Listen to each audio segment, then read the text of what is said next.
നമുക്ക് എളുപ്പത്തിൽ സദ്യയ്ക്ക് ഉണ്ടാക്കും പോലത്തെ ഒരു അവിയൽ ഉണ്ടാക്കി നോക്കാം.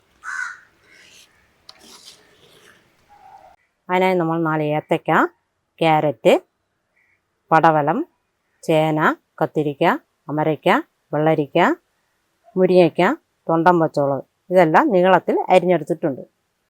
നമുക്കിത് ഒരു ചട്ടിയിലേക്ക് തട്ടി കൊടുക്കാം.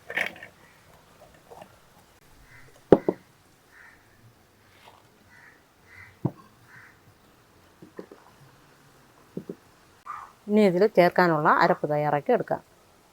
അതിനുവേണ്ടി നമ്മളൊരു തേങ്ങ തിരികെ എടുത്തിട്ടുണ്ട്. അതിലേക്ക് 4 ചെറിയ ഉള്ളി, 5 കഷ്ണം വെളുത്തുള്ളി, 3 പച്ചമുളക്, കുറച്ച് കറിവേപ്പില, 1/2 ടീസ്പൂൺ മഞ്ഞൾപ്പൊടി ഇത്രയും ചേർത്ത് നമുക്ക് നല്ലപോലെ ചതച്ചെടുക്കാം. അരിഞ്ഞു വെച്ചിരിക്കുന്ന കഷ്ണത്തിലേക്ക് നമുക്ക് 1 ടേബിൾ സ്പൂൺ ഉപ്പ് ചേർത്ത് കൊടുക്കാം. ഇവിടെ അരച്ച് ചേർത്ത് അരപ്പ് ചേർത്ത് കൊടുക്കാം.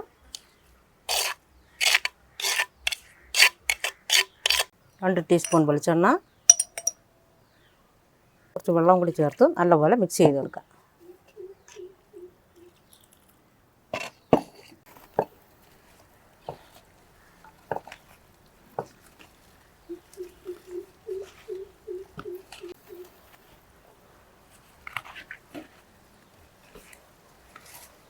ഇനി ഇതിനെ ഹൈ ഫ്ലെയിമിൽ വെച്ച് തിളപ്പിച്ചെടുക്കാം.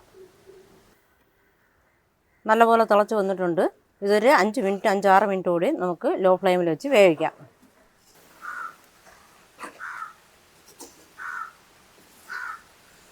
കഷ്ണങ്ങളൊന്നും ഒട്ടിപ്പിടിക്കാത്ത രീതിയിൽ അവിയൽ റെഡി ആയിട്ടുണ്ട്. നമുക്കിതിലേക്ക് കുറച്ച് കരിവേപ്പില കൂടെ ഇട്ട് കൊടുക്കാം.